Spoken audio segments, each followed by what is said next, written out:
গরুড় পুরাণ অনুসারে মানুষ জীবদ্দশায় যেমন কর্ম করে মৃত্যুর পর ঠিক তেমনই কর্মফল ভোগ করতে হয়।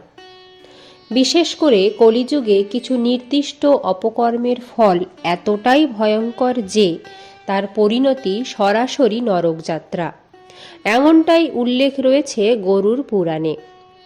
আজকের এই ভিডিওতে আমরা জানব কলিযুগে এমনই কয়েকটি পাপ কর্মের কথা, যেগুলোর ফল থেকে মৃত্যুর পর কারও রক্ষা নেই।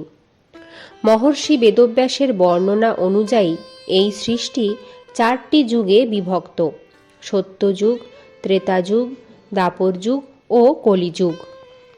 সত্যযুগে ছিল শুধু ধর্ম ও সততার শাসন। ত্রেতা ও দ্বাপর যুগে ধীরে ধীরে অধর্মের প্রবেশ ঘটে, আর কলিযুগে অধর্ম, অন্যায়, মিথ্যা ও হিংসাই হয়ে ওঠে সমাজের মূল রূপ। শাস্ত্র অনুযায়ী কলিযুগের শেষে স্বয়ং কল্কি অবতার আবির্ভূত হয়ে এই যুগের অবসান ঘটাবেন এবং আবার নতুন করে সৃষ্টিচক্র শুরু হবে। প্রচলিত বিশ্বাস অনুসারে শ্রী বিষ্ণু যখন তার বাহন গরুড় পাখির সঙ্গে ধর্ম, কর্ম, নীতি, নিয়ম এবং মৃত্যুর পর পাপ পুণ্যের ভিত্তিতে স্বর্গ ও নরকের বিচার নিয়ে আলোচনা করেন, সেই কথোপকথনের ভিত্তিতেই রচিত হয় গরুড় পুরাণ। এই পুরাণেই স্পষ্টভাবে উল্লেখ আছে কলিযুগের কয়েকটি মারাত্মক পাপ কর্মের কথা, যে পাপগুলো করলে মৃত্যুর পর নিশ্চিতভাবেই নরকবাস অনিবার্য। শাস্ত্র অনুযায়ী ব্রহ্ম হত্যা বা ভ্রূণ হত্যা করলে মৃত্যুর পর নরকবাস করতেই হবে। গর্ভবতী নারীকে হত্যা করলে সেই ব্যক্তিকে অনন্ত নরক যন্ত্রণা ভোগ করা থেকে কেউ রক্ষা করতে পারবে না।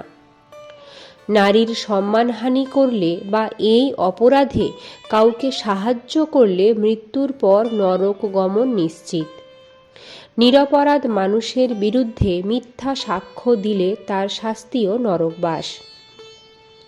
হিন্দু ধর্মের পঞ্চদেব অর্থাৎ মহাদেব, নারায়ণ, সূর্যদেব, গণেশ ও মা দুর্গার অবজ্ঞা বা উপাসনা ত্যাগ করলে গরুড় পুরাণ অনুযায়ী নরক প্রাপ্তি হয়। নিজের সুখ বা স্বার্থের জন্য পশু হত্যা করলেও নরকযাত্রা অবশ্যম্ভাবী।